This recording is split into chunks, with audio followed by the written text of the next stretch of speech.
The Against All Odds podcast, sponsored by Oak Forest Recovery. Welcome to the Against All Odds podcast. My name is RJ. I am one of your hosts along with co-host Rachel. And today we've got Jenna back on. We're doing not a normal episode. If you want to see Jenna's episode, that is available. And you can find it on all of our platforms. Episode 50, I believe. Yeah. Episode 50, and also a reel that got us banned on Instagram for a while. Sorry about that. The only person, and we've had so many more extreme. Correct. Yeah, it made no. Yeah, it didn't make any sense. I think it was just because the way it was cut or whatever. I think Chris rewatched it. They said we were trying to sell some goods. It sounded like you were talking about selling drugs, but you were selling antiques, trinkets that you made. Trinkets. But you were talking about meth addiction. Yeah, it was the way it was and cut. then selling. Yeah. And it was like... And it was also at the same time as like meta, like getting a little stricter. I thought they were going to get not as strict. I thought that was on the horizons, anyways, but I guess not. Sorry. Yeah, no, it's not your fault. It's not your fault. It's literally meta. Hey, fuck you. Yeah.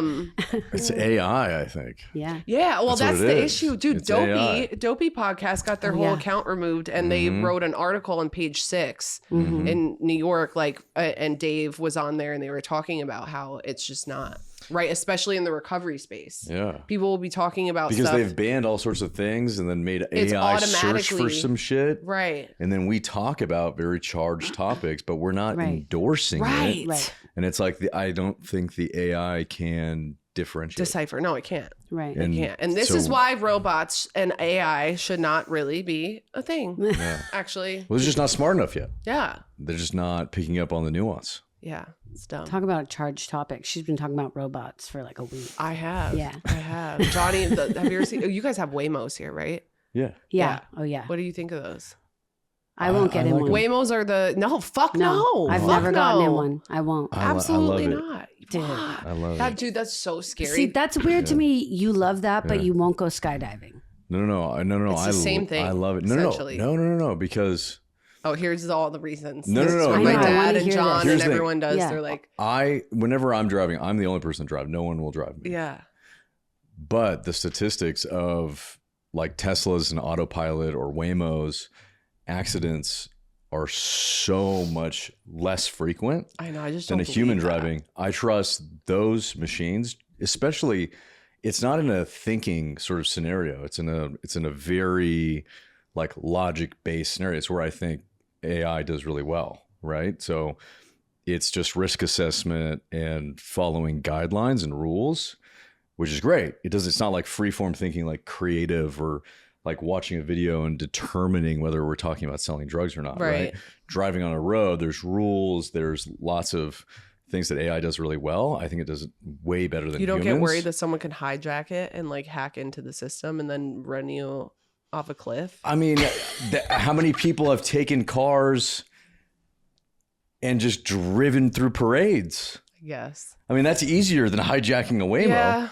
I mean, that's just, you know what I mean? I don't know. I think or like defensive driving. I am just all about the future of, I can't wait. Flying and I hope that like, I get to see the period of time where like you do get to have your classic car and you can drive it, but the majority of the cars on the road are all just autopiloted. There won't be traffic. There won't be traffic. There won't be accidents. There won't be. You can work while your car just escorts you to wherever you want to go. Productivity will go through the roof. Imagine all the people right now that are driving and doing this and texting at the same time. Okay, that's a valid point. It is going to clear up. There is going to be such a monumental leap, I think, and look at the amount of like car accidents, and more people are killed in cars. I know than like anything else. Because it is a vehicle moving at 100 miles an hour sometimes, giant piece of steel that a human is operating. To me, that's just crazy because most humans I meet I just like, would you trust most humans watching your kids? I don't. No, I'm a nervous driver actually. Yeah. But it's like, do you trust most humans even watching your kids? I get it. But you trust that same human on a freeway going 90 miles an hour? Yeah, that's a valid point. I would way prefer an AI system. On that side of things, I can understand it. It's still just as weird and scary. It's weird. It's different, but I feel like, fuck, man. I would much prefer that than the people I see driving on the road, cutting people off, acting like idiot, people that drink and drive, people that, the amount of people that are loaded and are driving. On me. Everybody that gets loaded. Yeah. You know what I mean? It's like, if cars are self-driving, that problem disappears. Yeah, you're right. What would happen with all the waste that would come from all the current cars? Do you think they would use parts? Yeah, I don't think it's waste. I think it's going to slowly happen over generations. It's not going to be waste. It's just like how current cars go into junkyards. It's not going to be like all cars disappear. Okay, you don't think it will? No, but you don't think they'll do it like in a big sweep? It's just gonna be over time. It's going to take like 100 years. I'm not doing that for a while, so Rachel, everyone except Rachel. Yeah, it just we will probably see it at like the end of our life. Right. Like at the end of our life, we'll see, maybe 50% or the majority, I think, will be autonomous. Yeah. And like our kids' will be like, why would you drive? Yeah, why would you drive yourself? Like, why would you you know what I mean? They'd be like, what? Yeah. Like, why would you do that? Yeah, boomer. Yeah. I wonder what our name is going to be. It's going to be like something you do on like a Saturday. Or like, you know what I mean? Because somebody like likes their let's go out to take a nice drive. You know what I mean? Yeah. But it's like, it's going to be like, why would you ever do that? And they probably have all sorts of new screens and they're probably doing all sorts of other things. Yeah. You know what I mean? Yeah. And they're like, you would sit there for an hour and a half in traffic holding a steering wheel? Which does sound like insanity because it is. I'm just telling you, in the future, us thinking about somebody in a horse and carriage. It's going to be me driving my 2013 Mazda think about in the future. You look back and you're like, oh my God, you rode a horse for a day to go from here to fucking like halfway to LA and then would have to camp and then ride another day. Yeah. I want to go backwards to that. But you know what? But it's like when things are mostly self-driving, that's what it's going to look like. People are going to be like, why would you ever waste that much time doing this? Yeah. When you could be doing all of these other things. Yeah. It's just productivity. Everything we do is productivity. And I'm not totally against that thought process, actually, too. Everything we do is productivity. It's about maximizing productivity, making things more efficient. You don't think we already do enough? No. It's not about whether we do enough. It's about if there's something that can be made more efficient and you can increase productivity, it will sell and it will dominate the market. Yeah, I know. I just want to go backwards and it works. Forage berries. Yeah. I know, me too. But I think that like on that side, it's like if we're not sitting in the car doing that, then you can be productive, like getting other things done. So then you do in turn have more time to go frolic and pick berries. You're right. Yeah. It's just, everything in life, like our phones or everything, it's all just been a trading of gaining more time. Right. Yeah. It's just it's the most expensive currency. Yeah. Hell yeah. Okay, we've got some questions from the audience to answer. I don't know where to start. Okay, let's start with this one. This is from Ariel. What is one piece of advice your younger self would have for you today? Oh, wow, that's deep. Thanks, Ariel. You want to go? You go first. One piece of advice. See, like my gut instinct is to be like, hey, don't do drugs, right? Like, hey, maybe don't fucking do heroin and crack or like start with oxys and not knowing that you're going to graduate to heroin. But here's the crazy part is like, I don't know if I wouldn't change any of that today because look at where I am. Like everything that I've done in my life, every fucked up thing, all the absolute trauma that I've gone through has turned me into who I am today. Right. So I don't think that would be it. I think it would maybe to be kinder to myself and like realize that like, listen, nobody wakes up one day and thinks, you know what'll be fun? Going to rehab. But sometimes life gets messy, and the bravest thing that you can do is admit that you need a reset. At Oak Forest Recovery, we're not here to judge. We've been there. We know what it's like. We've been scared. We've been alone, using comedy and jokes to cover it all up. The good news is you don't have to do it alone. We have the tools, we've got the community, and we even have good coffee. If you or someone you love is struggling, come see us. Healing doesn't have to be boring. It can even be fun, and we're here to help.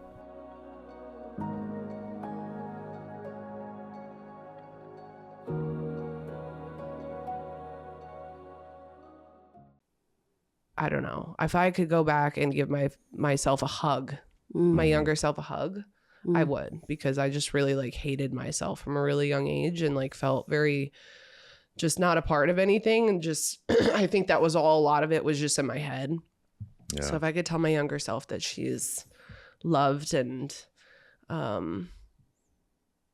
she's awesome, I would do that probably. Yeah. Yeah, I think it's good on being kinder to yourself. Yeah. You know what I mean? I'm still unlearning for that. Sure. You know what I mean? Like my first instincts in my head is always really nasty shit. Like, and I have to actively, like, when I even like, because I point it out in other people all the time. Right. But it's harder when it comes to yourself. Like whenever I hear someone say something crazy about like negative or whatever, I'm like, don't fucking talk to my friend like that. Yeah, exactly. You know, like reframe that. Let's say the opposite right now. But when it comes to yourself, I feel like it's a lot harder to do.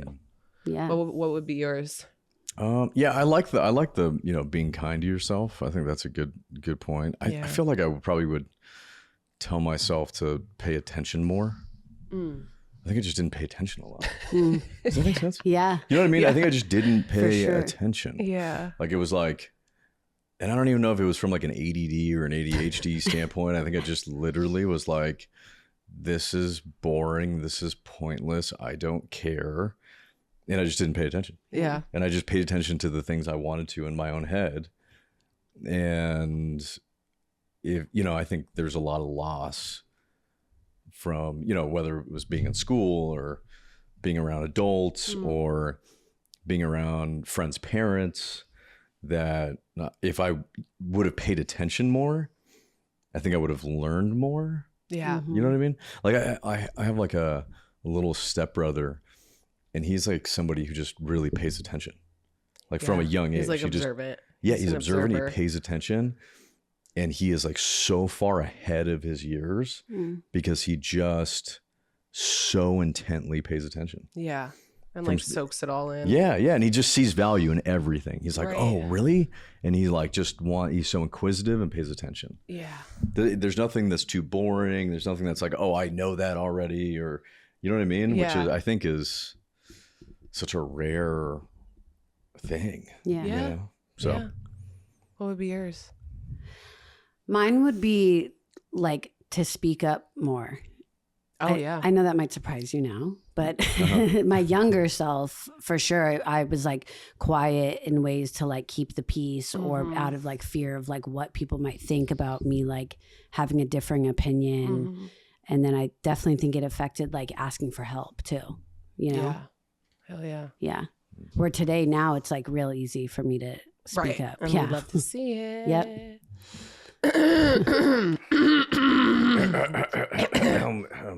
Okay. Okay, this one is from Brendan Clark. My question would be if any of you spent time away from your children while getting sober and maintaining sobriety in another state away from them. How long did you do it for? I've been away from home for 3 years and I visit once in a while. I call and FaceTime my kids, but I haven't been ready to travel back to Ohio and regrow my roots. That's what regrow my roots there yet, and guilt tripping myself for it. I'll go first on this one. So I originally, when I went to Austin for treatment, I thought I was only going to be there for 30 days, and leaving my kid to go to treatment was always it was the hardest thing to do, even in my active addiction. Like there was a lot of the time where I was really delusional around it, and I put off going to treatment because I did not want to leave my kid. I'm like, they need me, but meanwhile I'm in like severe fucking drug addiction, right? And I didn't realize that like that probably wasn't very beneficial for my kid to begin with. So when I went to Austin for treatment, just me even going was like a huge deal for 30 days. And then when I got there, it was the first time that I was ready to hear and listen to suggestion. And then they were like, hey, you should probably do like sober living. 30 days is like not enough. And I had a habit of every time that I went to treatment and I went back home, I would go right back to pretty much what I was doing. Same environment. It's a lot harder to go back into the environment that you were just using in. So I was open-minded and I went, I did sober living, and I was really hesitant about it. And I had a conversation with a counselor because my first initial like response when they said like, we think you should do more time and you should go to sober living and you should do these things was like, no, I have kids. Like I have to get back to my kid. I can't leave him for this long. And when you would say that, yeah, did you actually, and I know you love your kids, but did you actually want to get back to your kids, or were you just trying this time, or were you using your kids as a reason to get out of treatment? I don't really know. This time I was really, really, I really wanted to be sober. I wasn't using it as a way of like, let me get back. I think I really wanted to be with my kid because he was with me throughout there's another question in here that asks about that, and I'll get to that later, but like he was with me. I had him throughout my whole entire addiction. I had him his whole entire life. I had never been apart from him, you know, and the part of it was he was my comfort through a lot of things. Right. So, but then they explained to me, they put it like this, right? They were like, okay, so you can do this little amount of treatment and you can go back home and you're not going to be as prepared. And, you know, you're going right back into the environment that you were in. And you could potentially relapse, and the chances are a lot higher on that. Or you can spend a little bit more time out here, build a foundation, you know, like get some time removed, and your kid can have a sober parent for like the rest of their lives. Right. Like your chances of being able to be a present parent and being able to be a sober parent for your child are way higher if you just put in this little bit of extra time. And on the grand scale of things, like this little amount of time compared to going home, relapsing, having to go to treatment again, and going through this cycle throughout their lives is like, right. So once they put it like that, I was like, okay, I guess I will, you know, but it was really fucking hard. I did 7 months in an Oxford house after treatment. Thank God, like my parents, I visited New York, I think once or twice, and they brought Johnny down to see me, which made it a lot easier. And then I got an apartment. And then after like, I think it was like a year to a year and a half, Johnny finally moved in with me. But like, that's a long ass time to not be like a hands-on parent. You know, like a year and a half for me was because we were so codependent, you know, I was codependent on Johnny. But that was the hardest part of it. But then when it came to the point where he was able to move with me, like our lives are so much different than what I would have envisioned, you know? What do you think made you hear it differently that time? Because I imagine other counselors told you that exact same thing. That's a really good question. I think that round of treatment, I was just so desperate, you know, to get this right, that I was willing to like look at other things. I was never, every other time I was like, no, like I hear you, but I'm going to do, like, I'll do this, but I'm not going to do that, you know? Right. Yeah. So I was willing to do some things. This time I went in like hands up, like I will do whatever the fuck you guys suggest. Did I still have that, like, you know, I'm debating it? Yeah. But when they said that this is going to give you the best chance at like sobriety and like being able to be a mom that your kid can like look up to and you can be sober, I was like, all right, yeah, I'll do it. Yeah. I have a different situation. I got my daughter back in early sobriety, but then she moved to Idaho. Right. So, we have a long distance relationship. I think, it hasn't affected my sobriety. I think wasn't that the question? How do you? Yeah. Basically he was saying he's dealing with guilt because he's been away from his kids for 3 years. Yeah. I just think that like, you got to do what's best for you to be healthy. Yeah. And I think it's kind of like what you were saying, right? It's like you know, if you're doing visits and you're hanging out and you have to do what's best for your sobriety. If you lose your sobriety, then it's all for nothing. Right. Right. You know, so it's better to have a long distance relationship and be sober than to be back with your kid and have to restart the cycle over and over. Totally. Again. I've got to meet clients that have come, you know, through finding O4S through my platform. And I think that's been one of the most special things. And then seeing them, I've seen people come in the beginning, and then I've seen them, you know, at bonfire or after, and seen like the light come back in their eyes and what a great experience they're having. And this new, you know, community that they have now that could last for the rest of their lives and has set them up like for a successful recovery. And I think that's one of the most beautiful things.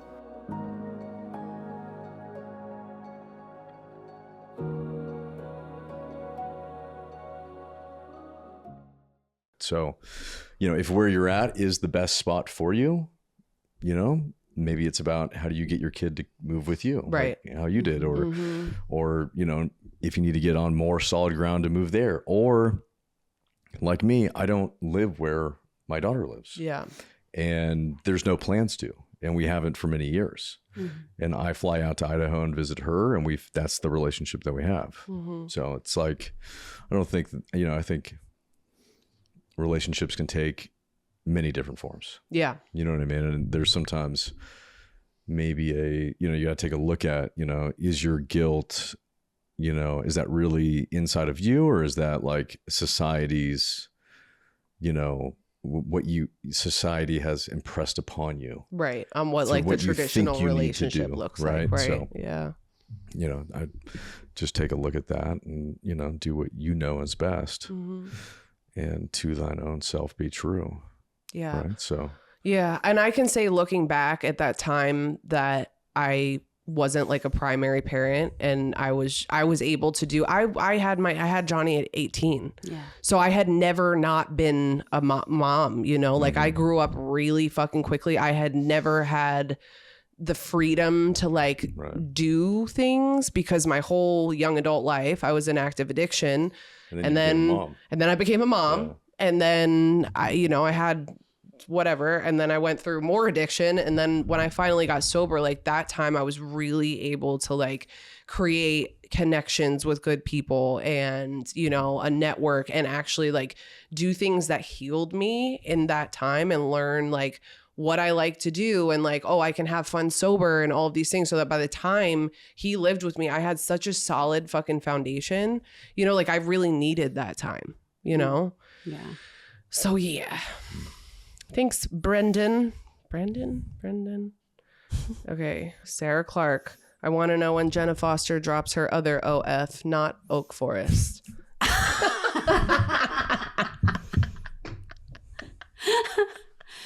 What does that mean? RJ, what does that stand for? Oh man, that's a good question, but I don't think it's appropriate. Not today. Maybe tomorrow. Maybe tomorrow, not today. Okay, Randall, when did you have your spiritual awakening, or what did it look like for you? Who wants to go first? I can answer that. Yeah. This is going to sound so like cliche, but it's true, is that like I continue to this day to like continue to have spiritual awakenings, right?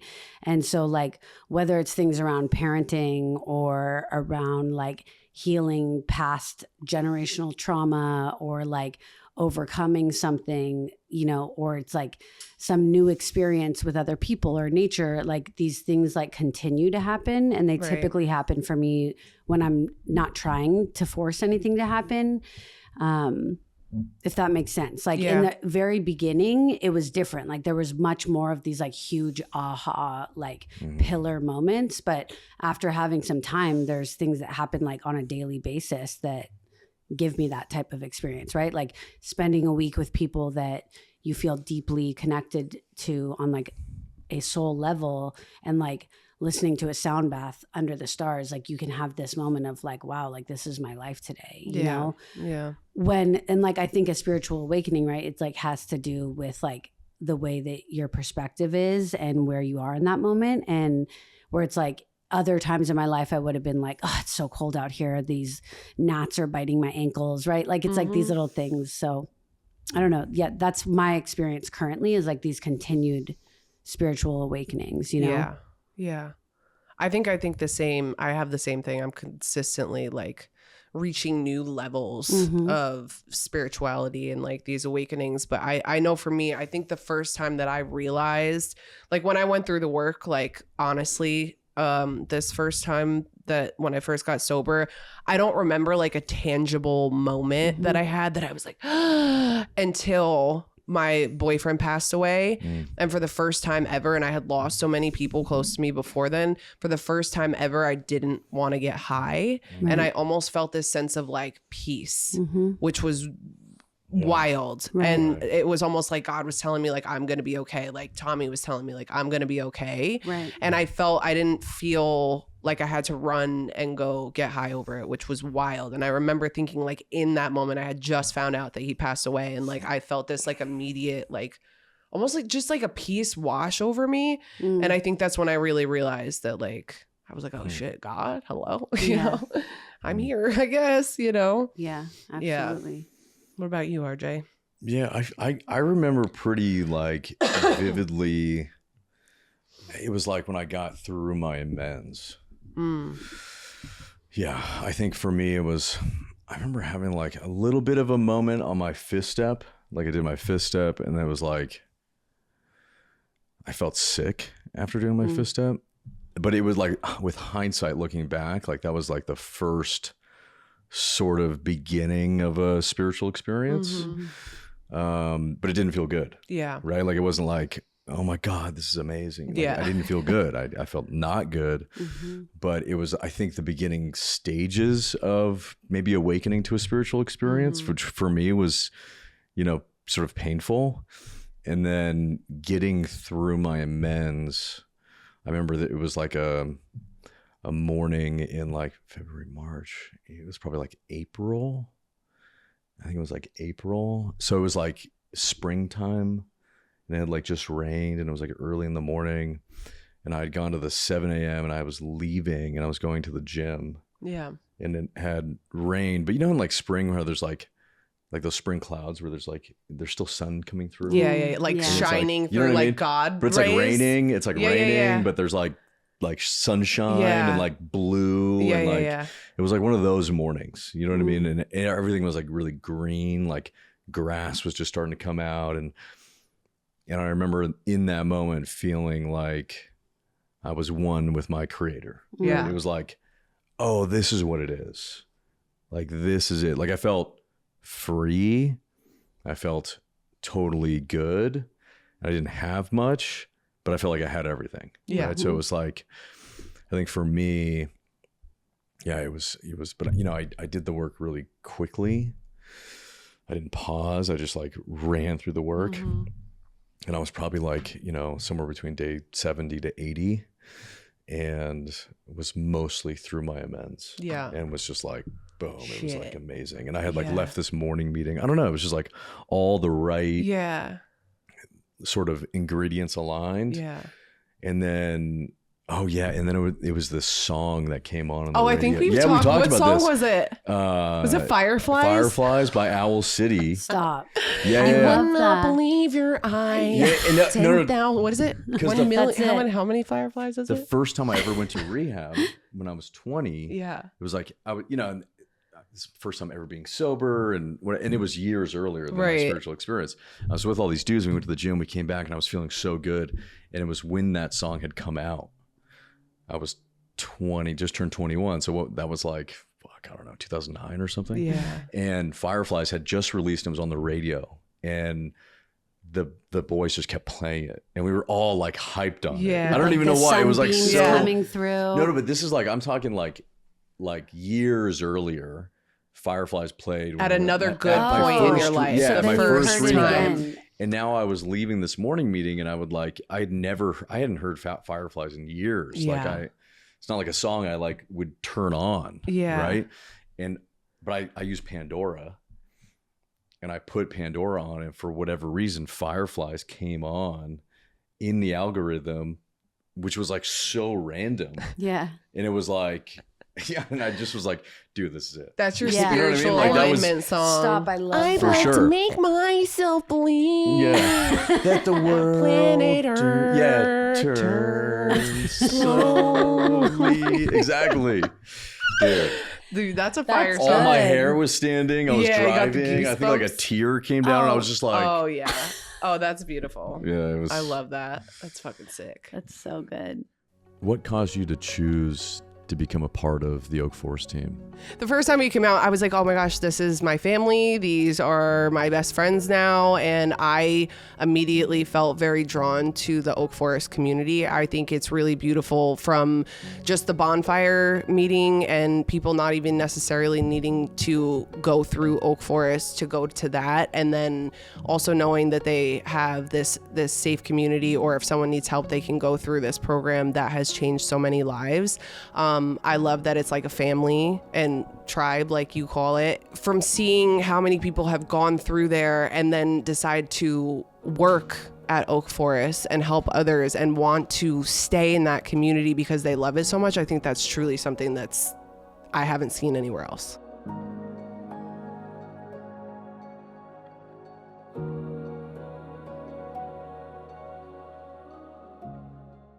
I like to make myself believe. That song was such a hit. It really dude. was. Dude, it still goes hard. Yeah, I hear it in the grocery store all the time. And I'm Specifically. like, Yeah. grocery store. yeah. I'm like, yeah. Yeah, what? It's something about it, dude. It's like so Yeah. pure. It you know what I is. mean? It's got, there's something in that song. They put a little Pure. crack in it. There's a little, crack in the a song. little it. A spiritual crack. There's like Yeah. there's like that Not real that crack. unicorn stardust. In Yeah. it, you know what I mean? There's a little something in there. It's a poofs out. magical Yeah. song. Okay. Give an example of a difficult decision you had to make regarding removing a negative person from your life. Who wants to go first? I don't know. I feel like I've removed lots of different negative people same. from my life. Yeah. I feel like when it's like so difficult because that person is so difficult, Mm. it's actually like an easy decision to make. Like it kind of Yeah. takes care of itself. Yeah. Right? That's, yeah. Mhm. I find Because that I'm trying to be think of true. all these different ones and that stand out, but it's like, yeah, of course you would do that. Yeah. Yeah, I don't know. I don't think I've had too hard of a time getting Like, rid of negative Yeah. people. I think that I know for me when I got sober, like I had a few old running buddies that I Yeah, was like yeah. really, really close to, like really And close you felt to, like this. loyalty to. Yeah. Yeah. And I had to like cut off after a few months of being sober, realizing Yeah. they're still using and that there's just not much that I can do Right. in that situation. And we can't really connect the same way anymore because they're still actively getting high. I've had to cut a couple people off, but I feel like it's also like, how do I say this? Like the way that it's almost like the universe worked the negative people out of my life Right. naturally. Yeah. If that makes sense too. Like, I can only think of one person that I had to like make a conscious decision, like, hey, I just can't fuck with this person at all anymore. Right. But based on events that happened, you know? So Right. I think that, I don't know, for me, it's difficult. I still think about some of these people every single day, right? And I still pray for these people every day. And, but I think mean, that's the key, though. The pray for Oh, yeah. them every day. Yeah. Of the people that you have to remove. yeah. Yeah. Right? I had to Because remove before- John's ass for a long Exactly. time, right? And that was Right. easy at the time because Right. I was like, what the fuck, dude? Yeah. You know? But that was harder over time. And like, even with that, I was talking to somebody about this yesterday. Maybe it was Natalie at camp. I don't remember who it was, but I was saying like, it's not easy praying for people that are negative in your life, Oh, yeah. right? That's It's not 'cause I recently easy. had her do that. Yeah, it's not easy doing that, but that shit fucking works. And sometimes I hate that it works, but it does, right? And then I got to a place specifically with John when I had to, we didn't see each other for like almost 3.5, 4 years. And then I had to start praying for him every single day. My sponsor made me. And in the beginning, it was really fucking hard. But the more that I did it, by the time he was ready to get sober, it was like all this resentment that I had lifted, Right. and I was able to show up for him as another person in sobriety to help Right. him get better, which was, I wanted him to get hit by a car for a really long time. I know. I prayed on that, I understand. So Yeah. when I good. flipped it, and it's just like, I don't know. Mm-hmm. Yeah, I can't really think of I feel any like other. there's like, when I think about it, it's like I feel like for me, I didn't have like a lot of really negative people I needed to get rid of because I didn't use with anybody. So I didn't have like running buddies. I didn't have people I got high with. I didn't have like anybody I needed to cut out in that way. But I think about like, it's like, I've had to get rid of a lot of people that have been in my life over the years. And there's like a threshold where it's like, they're negative, but not in a way that's like classically negative. You know what I mean? I feel like there's like a classically negative person, which is like they shit talk, they bring you down, right? They use drugs, they try to bring you down, right? That's like such an easy. And then there's like people that, you know, the way they live their life, and maybe it's not like aligned with how you live yours. Right. So there's just like or the way somebody just operates and how they handle situations, or you know what I mean? There's like such a. I feel like it can be very nuanced. I feel like for me, I find myself getting rid of people that seem to cross like a certain threshold in those areas. And I feel like that makes hard sense, to see. though. Yeah. You know, I feel like when you get healthy and you kind of see those things really quick, whereas I would have been best friends with every single fucking person. And I was, and that's who I surrounded myself with for so long, is like people that were, because I was sick. I was a sick bitch. And I aligned myself with people that were the same as me. And we were all just unwell. And then it's like when you start healing and your brain gets better, and then you see like, oh, hey, maybe like we shouldn't be fucking stealing from Walmart self-checkout every day and like all of these other things, you know. It's like it kind of just naturally happens. Yeah. One of the things too, like in regards to the nuances, and it's something that you've helped me with a lot, is that like sometimes to like remove negative, whether it's people, situations, things, energy, like the best thing you can do is nothing. And like that's like been one of the biggest gifts that you've taught me of like, because also if you look at it like in like our old behavior, like you're saying, like the old behavior and sickness in us would be to like combat it, or like depending on what your old behavior is, like coddle it, take care of it, rescue it, you know?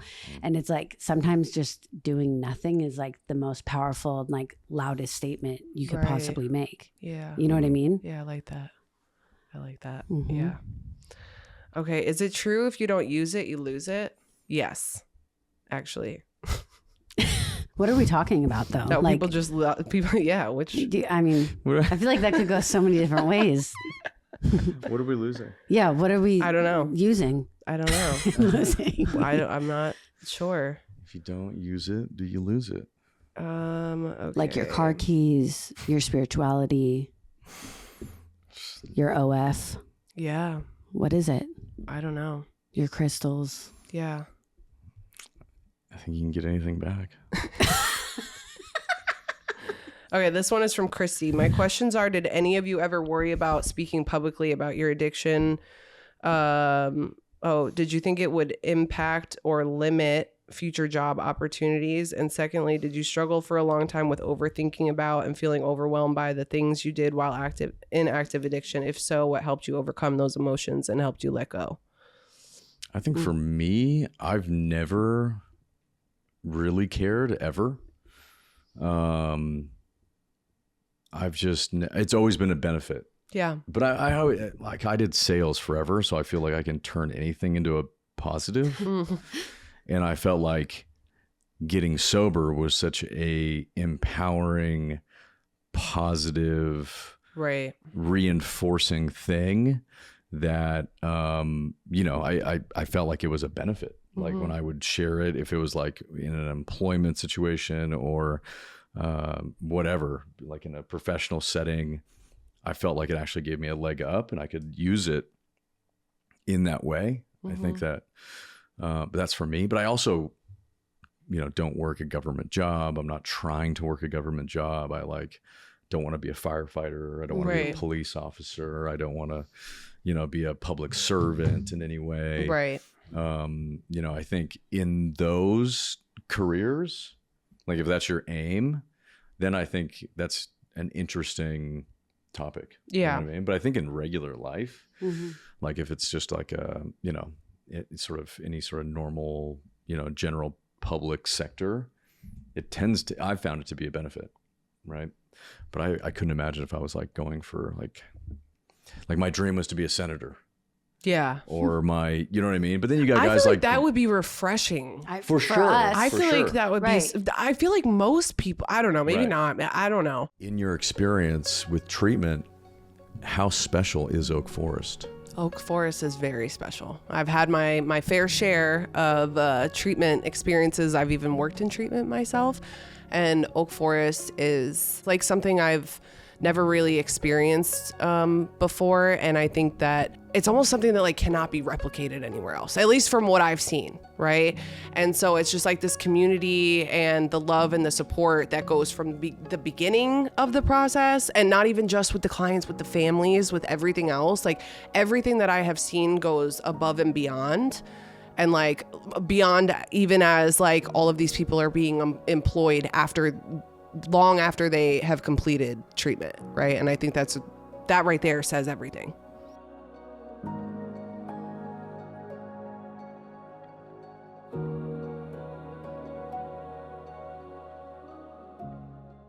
But it depends. It just depends. Right. You know what I mean? Right. That's an area Yeah. where you have to weigh it. Right. Like you literally have to weigh it. Where I feel like in the private sector, you don't have to weigh it as much. Right. You know what I mean? Right. If you're going to be an airline pilot, like if you're going to be, you know what I mean? There's yeah, like it these really other, depends, I think. There's these other things where like, okay, you do have to weigh how you want to approach this. Yeah. Right. Where, and I think if you're somebody in that realm, you should probably, I like the anonymous nature of Alcoholics Anonymous. Yeah. Mm-hmm. It's like you can be anonymous and nobody needs to know that. Right.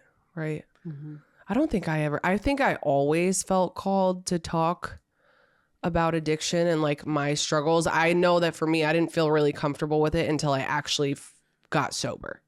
Do you know what I mean? Like I'll get so many memories popping up on my phone, and it'll be like 30 period. I hit 30 days, right? Like, and this is, I didn't make it past that. This is like the years that like, that was 30, the most 30, I ever 30. Got. Right. Yeah. That was that was heavy for me. The only sobriety, like the chips I would pick up is the most I ever got before this time of sobriety was 90 days. That was the most. And then there was a 60 and then there was a 30. And most of the time around 2 weeks, that was like the most that I could go. And that was doing really well. So I think for me, it did take a little while. Like I always felt called to talk about it. I think I was really nervous too, because I was a chronic relapser. So until this round of sobriety, and I actually had some time where I was like, okay, like I'm doing this now. I think that's when I really felt more comfortable with talking about it like so openly, I think. Mm. Yeah.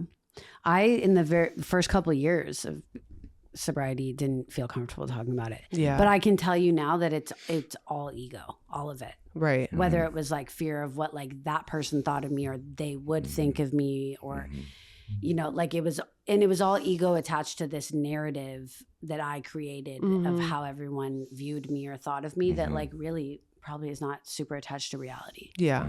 Yeah. Yeah, it's so interesting. Like when I think about it, like in the early days, especially before I worked a program and I was sober. Yeah. It was actually my ego that made me talk about it. I could see. Do you know what I'm saying? Yeah. Like that was the reason. I used it as like a pat on the back type. Not a pat on the back, but it was like no. I'm like extra. Like I'm extra valuable to you as like an employee, right? Because like I don't party, like I don't go out, I'm sober. But I was in such my sad girl phase. I wasn't thinking about that kind of stuff. Right. I was thinking of like. Yeah. No, for sure. Yeah, for sure. But it's just different ways so the ego sort of. Yeah. Because I think about how you were in the beginning of sobriety versus how I was too, or the difference of like where our drug use like took us. Yeah.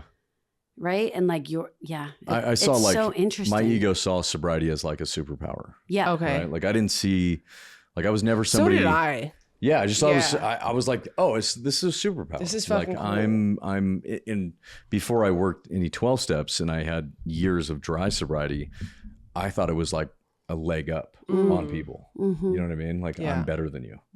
Yeah. Because I'm sober.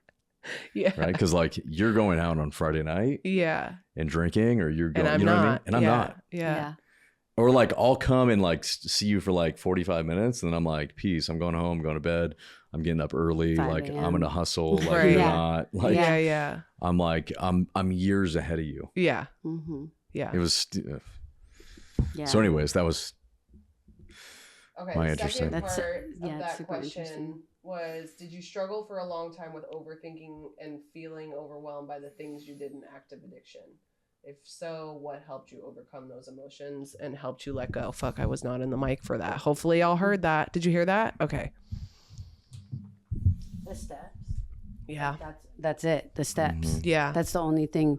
So it's like if I felt guilt or shame or any of that for super long, it's because I was like being stagnant in the step work. But as soon like, because I did them a couple times, and similar to you, like once I like really did them, and I just like did them like full force, and all that went away. Yeah, same.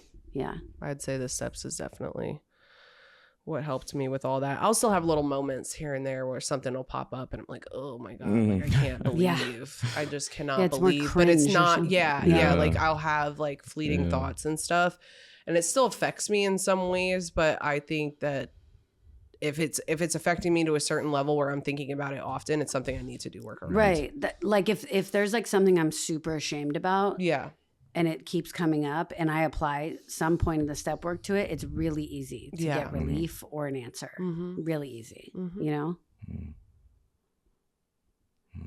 So we all say, I agree with all of us are just like, do the steps. That's the point. Yeah, for sure. Okay. Any advice for someone who's having issues in the beginning of recovery finding a sponsor? Don't overthink it. Yeah, I don't know. I think you know, it's like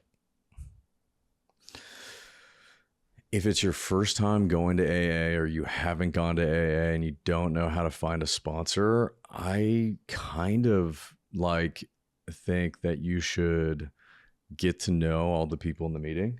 Yeah. And you should find out who are the people that are in the know. Yeah.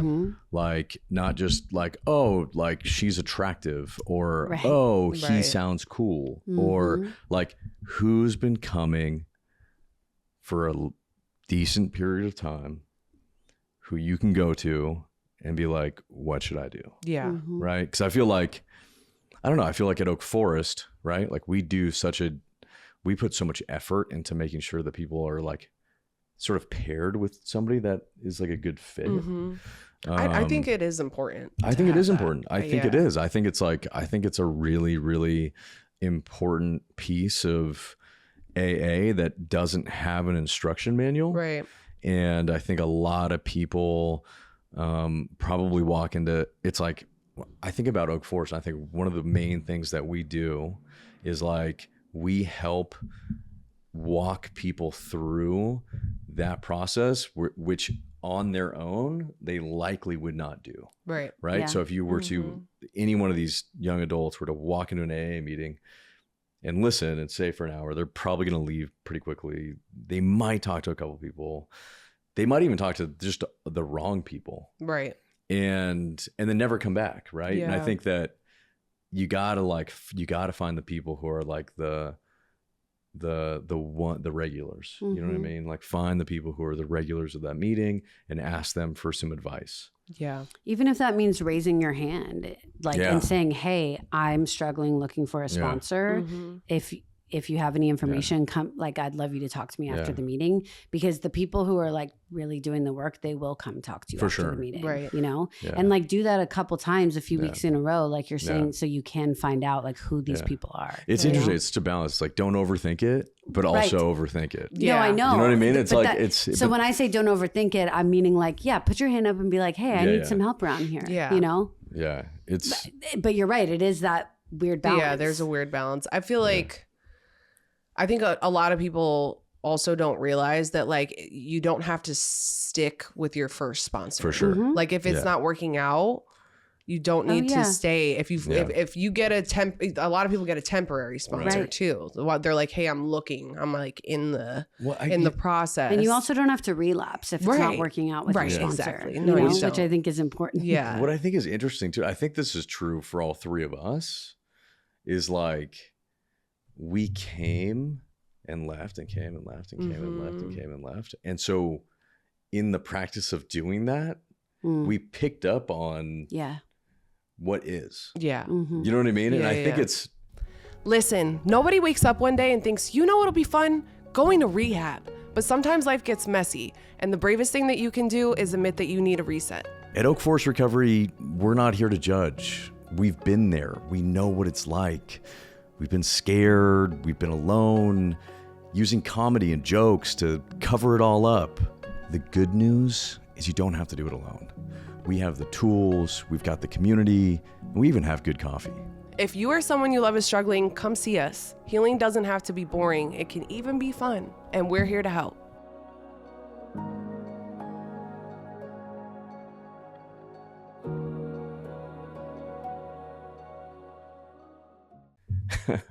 That's just so often what it is. Yeah. Right? And like, it's so rare that it's somebody who's like, shows up to their first AA meeting and is like, okay, I gotta get a sponsoring. Right now. It's like, it takes it can take a bit. Like if you're watching and you don't know anything about AA, but you're like, what is AA? And maybe I need AA and what, you know what I mean? Dude, I was in the rooms for 10 that's years. What I'm saying. 10 years before I actually like did the work. And see, to me, that's like, that's not a bad thing. Right. Like I wouldn't even say it's a bad thing. It's not a good thing. Right. It's definitely not a good thing. But it's like, but I needed to go through. That's what I'm saying. And you still had that planting the seeds. 100%. I just wasn't ready to hear that I actually had to do work yet. That's what I mean. It's like you had to come and go to know what is. Right. So that when you were ready, you were like, oh, I know what is. Right. This person. Right. You're my sponsor. Right. Because you're what is. Yeah. And something kept bringing me back. I think that's why they, again, the corny thing, like that's why they say keep coming back. Right? Oh, and like, I did. Yeah. I did for a long time. Because I talk about that too. Because I would go to meetings not sober. Yeah, same. Thinking that nobody else knew that I wasn't sober. Same. Right. But like, thank God people were just like, all right, see you tomorrow. Yeah. You know? Yeah. Because that's that whole like came and went thing, you know? Yeah.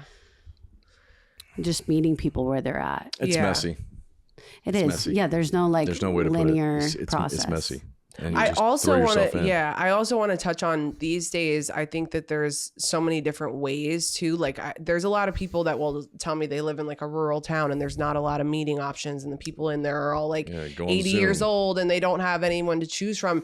These days they have so many resources online virtually and you can get a sponsor virtually. You can go to a specific young person's meeting, whether it's a women's meeting, whether it's this. So if you're not finding like something that you're interested in the meetings that are around you, like the in-person meetings, I would recommend finding some virtual meetings and like going and sitting in on those and then listening to people and what they share and what they say and like look for someone that has what you want. I feel like that's like the easiest way to put it, you know, someone that you want to be like, someone that's speaking in a way that you would like to live your life. And okay. What's your most effective? This is Emily. Oh, I already know. What's your most effective? Let's make RJ answer it, Yeah. actually. Yeah, well, I feel like you have to have some stories surrounding this. I've already shared I already know the question. a big one Shout out, online Emily. about this. What's your most effective but probably not medically recommended advice to make yourself poop when you're detoxing or actively on opiates? I'm talking unhinged. Dude, Thanks, Emily. I can Love you. Yeah. No, but look, for me, I don't know, dude. I'm really good at taking psyllium husk. What is that? Oh, it's the greatest thing ever. Is it a I still take laxative? psyllium husk. Yeah, no. So it's just it's pure fiber. It's a plant. It's a psyllium plant husk, and they dry it out, and then they put it in capsules, and you just take. And you took that throughout your active addiction? Yeah, that's crazy. So you never had any problem as a full blown? No. Like I'm so freaked out about not taking a shit. Oh, okay, that makes sense. No, I will not go a day. Like that's not that's not It won't something happen. you're like, it's will not not gonna do happen. that. And I need to bring some psyllium seriously, husks like, because to you need to camp be next year. being yeah. regular is just like It has it's to. so crucial. And I literally can't. I feel that. I I won't feel even that. function. And literally, I've been regular since I can remember. All Every your single life. morning, no matter what, never miss. Wow. And psyllium husk is the way to go. I don't know if I've ever met 100%. another opiate addict who stayed like didn't even have one crazy constipation story. Yeah. Yeah. Constipation The only time I Constipation actually station. was like a little bit constipated, I think it was for like a couple days. It was when I was detoxing, actually. Oh, okay. It was like, because I was You had a sick plug. and Yeah. I was like, you know what I mean? And I yeah. wasn't, but yeah, I would take psyllium husk or drinking a bunch of grape juice. Yeah. Is really good. But psyllium husk, dude, it is. See, I feel the like I was key. always too far gone for any of that Mm-hmm. shit to work. Like No, but the crazy thing about psyllium husk is like it goes in. There's these capsules. If you look it up, it's crazy, and it just expands. It's pure fiber, and it literally and it just pushes expands stuff inside out of you and just forces everything out. Wow. Yeah. Okay. But you don't feel bloated by it expanding? No, not really. I mean, maybe a little bit, but it's not going to be like, So, you should take psyllium husk today. I mean, you should take it every day. I should probably not. Like when you, no, it's good for you. It makes everything solid. So it solidifies everything. It's kind of like a binder. Remember how what she was talking about? That binding? The binder. It's a binder. It's a binder. Oh, okay, Psyllium it's a husk is a binder. binder. So it literally, it grabs onto everything in your and gets it intestines out. and flushes everything Oh, wow. out. All right. It's what is that stuff called? Metamucil? Yeah, that's what Metamucil is. Oh, see, psyllium Metamucil husk. doesn't work for me. But that's like a lesser version. You can buy You're talking about the pure shit. psyllium husk. Okay. You can get it where it's just the powder. Yeah. And you put it By in the water kilo. and just drink it. Yeah. He's so passionate. No, about I'm psyllium. serious, dude. 'Cause Psyllium. yeah. Mix it with grape juice. Like, dude, you're gonna castor oil, grape juice, and psyllium husk. Okay, so you had a plan. I did not. I would go months without shitting. That's crazy. I would go months. Like That's crazy. And what would you do to go? Well, it's funny. It's funny that you asked me that. Yeah, let's hear it. So there was many a time. So I knew I would go weeks and weeks. And here's what happened is like I would always have to go when I'm driving to cop. Of course. Like, right? 'cause you get the feeling excited. comes, you get excited. I later learned that that's your body. Like the same thing happens if you're chased by a lion or like your body goes into this mode of like, gets rid of everything. Yeah, it's like anxiety. But I would never go and I could never wait to get high. Yeah. So what I would do is like the feeling would come. I'm going to cop. my I'm God. like, I can't wait. I'm not going into, you're going to want to. Yeah, no. I would have let's pulled go. my car over and Let's hear shit it. right on the side of the road. Oh yeah, no, I wouldn't. Because I had to get high. Like I just had, and then every time I would get high, the feeling would go away. I could never wait. Like and then it would get to a point like where it would be a few weeks, and I would be like, okay, like I really. And were you eating regularly? I was living off of Eating probably less. like Mountain Dew Voltage and Airheads and Newport 100s for the not most much. part. You were I not wasn't eating eating much. a lot, Yeah, so that was like the positive side. Yeah, of it. yeah, But yeah. still, after like weeks But of like that, no water, no so fucking every time that I had fiber. to go, every time that I like my body literally like was like, Yeah. you need to do this. I knew it was going to be like a birthing process. I was going to be in the bathroom for probably like a whole day. Like, and I'm not fucking around with And you. I would take so a shit ton of painful. laxatives. Yeah. And like, Yeah, show us how big. Show okay. us. Well, so what would Like a happen bowling is ball like the came out. beginning, it would Mm-hmm. literally be, I'm not fucking even exaggerating you. Like Clog it the would toilet. be, yeah. And you would feel it inside, like it was moving through your hips. Right. So a lot of times it just wouldn't come out. There was times I had to like squeeze the top of my butthole to try to make it, but it was so compacted. It was so compacted Yeah, and there like was a just hard no, rock. yeah, it's like a fucking rock, like Yeah. literally like a rock. And so I had to get Like a fork. innovative, not a fork. I remember a friend of ours who talking about having to use a spoon. Spoon. I Like used a putting it- spoon. That's me. Okay, let's hear more. Yeah. So I had to use a spoon and I had to stick it up my bum. And like break picked it it out. And out. scoop as much as I could out, and that was the only way it was happening. So like that was, and I had to do that multiple that hard ball, trying to break it up. Yeah, because when you have to understand, like when you haven't gone for that long, it is like a heavy. It's so you know when like you go in the little or the little deer pellets. I mean, I've worked in a detox, and they plop to the bottom of the bowl, and they're like dink, yeah, and like because they're heavy because it's just so. It's been in there for a long time, It's like airheads. Would you take anything, or you were just sitting I would there try, but it was always like that first part was blocking anything out. Like I would get the worst cramps and the stuff would be working for the stuff up top. Would you like ever think that you need to go to the hospital or anything? You know, I didn't. Not even once. I didn't know that you could literally die from that. I didn't know. I didn't find that out until after I got sober. At what point do you die? Sepsis, kind of. People can die at the point that I was at. I guess like you get so impacted that your body just can't function like that. You can die of sepsis. Did you ever like rip your butthole? Oh yeah. Yeah. Because I think my butthole has never recovered. Your butthole's never. No. Oh, you have a loose butthole. I've got to meet clients that have come, through finding O4S through my platform. And I think that's been one of the most special things. And then seeing them, I've seen people come in the beginning, and then I've seen them, at Bonfire or after, and seen like the light come back in their eyes and what a great experience they're having. And this new, community that they have now that could last for the rest of their lives and has set them up like for a successful recovery. And I think that's one of the most beautiful things.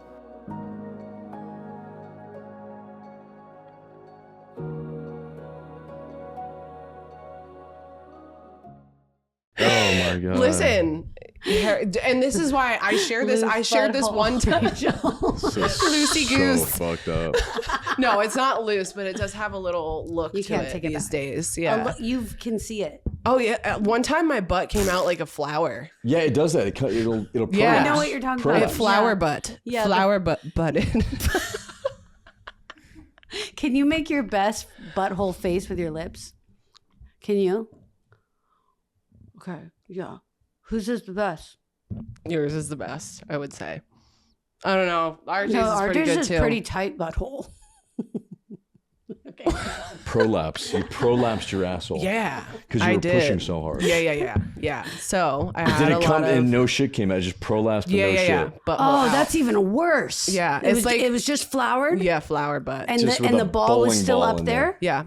That's happened.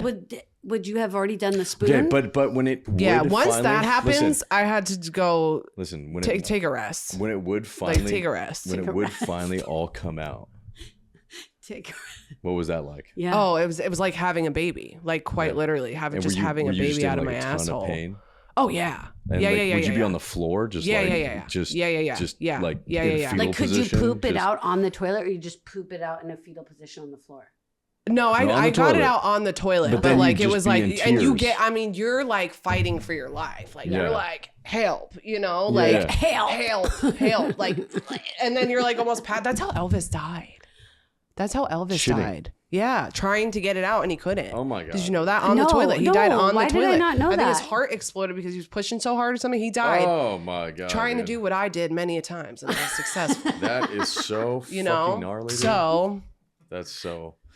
But then when the pain would go away, would you feel like? Oh, I would feel so relieved after it was out. I didn't give a fuck. I think I felt so relieved. You were just like, because it had been so fucking long. God, but yeah, I had a designated poop spoon.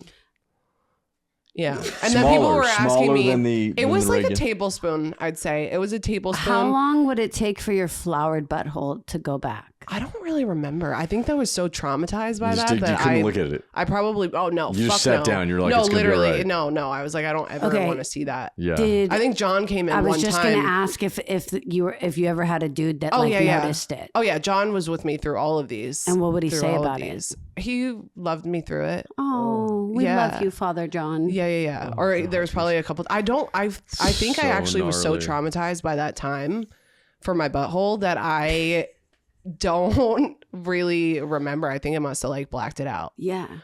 But yeah, poop spoon. Ooh.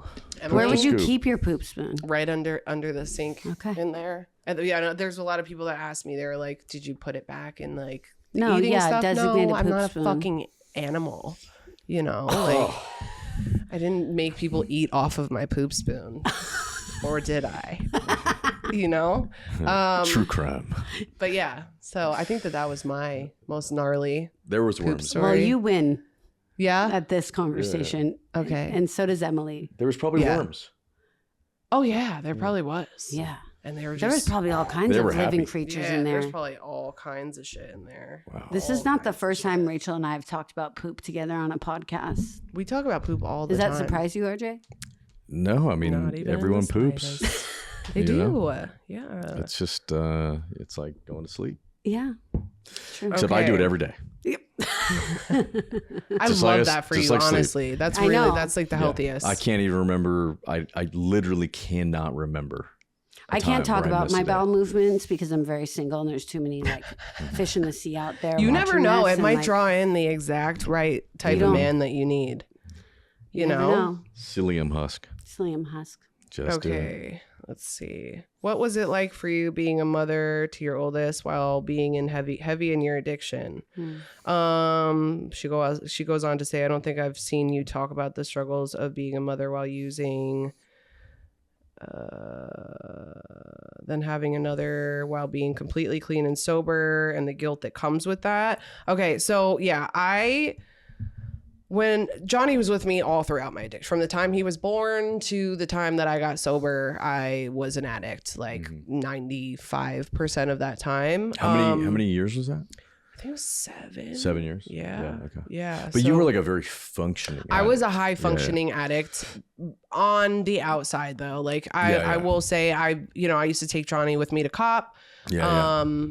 I was friends with a lot of my dealers. We would hang out at their house. I was definitely doing drugs behind closed doors. Like I always thought like, okay, he's not seeing any of this, right? He just because he doesn't see it, but I was definitely using around him at all times. I couldn't not be high at all. Like I was high every single day or else I was sick. So when I think back during that time, that was hard. I've had a lot of conversations with him. He doesn't really remember me being high. Like he didn't know. I think he was young enough. He just didn't really know. And like I said, I went to work every day. I was soccer mom. I would do all of the things. We were living with my dad towards the end of my addiction, and I would be out in the driveway and I would be chain smoking cigarettes and smoking crack, and I would always nod out like after a certain amount of time of staying up so late. And then my dad, he would wake up because we slept in the bed together. He would wake up.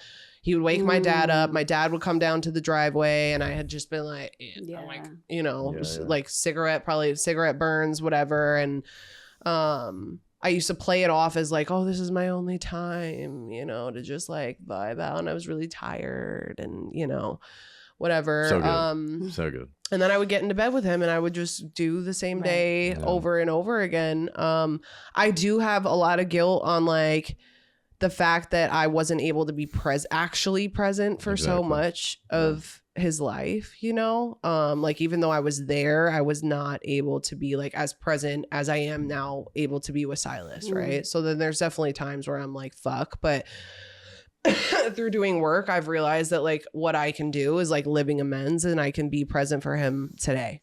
I can't go back and change the past. There's obviously times where it'll affect me more than, other times where I've like made peace with it. And there's times where I'm like, fuck. But me and Johnny are really, really close, and I think that like he's 15. And if I look at how I was at 15 and like even just in the matter, not even the matter of like, he is the sweetest angel baby, right? I was a fucking degenerate at his age. He still wants to hang out with me all the time. He comes in bed with me and his brother and we will watch stuff. And, and I didn't want to be around my fucking parents. But from the time I was like 10, I was like, get me the fuck out of this house. I don't want to be here. He feels safe. He's comfortable. He likes to be around me. So like, I already look at that as like such a beautiful fucking thing. I'm able to be present with him today. So yeah, I think that's it for that. Hopefully I answered stuff. But yeah, Johnny was fucking riding with me. I know. He was riding with me. He really is such a cool kid too. He's so fucking cool. I know. And I almost compare it to like, cause he had no fucking idea at the time what was going on, like we're hanging out with my dealer making snowmen outside the house, and fucking me and him are, you know, me and the plug are high as hell, and but he's having a great fucking time. He didn't know at the time, you know, he just thought, dude, he's like, I was fucking, you know, I was really nice when I was high, and I was like going up, you know how it goes, right? He didn't know, thankfully. It wasn't something that but I think what gets me the most is the fact that I wasn't really fucking present, right? You know, like totally. I wasn't able to actually be there. Like I was there, just wasn't fucking there. Okay, how do you not self-sabotage or catch it quicker when it's happening? What's it? The self-sabotaging. I think I have to run things, but my thoughts by other people. Yeah. Because when I'm left to my own narrative, it's fucked. You fuck shit up. Yeah. Yeah. Whether it's like the sad girl shit, the ego. Yeah, I think it's just having good people around you. Yeah. Yeah. What caused you to choose to become a part of the Oak Forest team?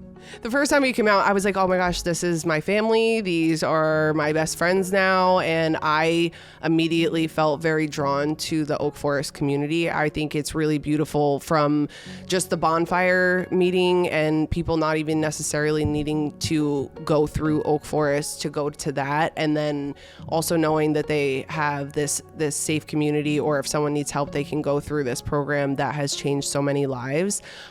I love that it's like a family and tribe, like you call it. From seeing how many people have gone through there and then decide to work at Oak Forest and help others and want to stay in that community because they love it so much, I think that's truly something I haven't seen anywhere else.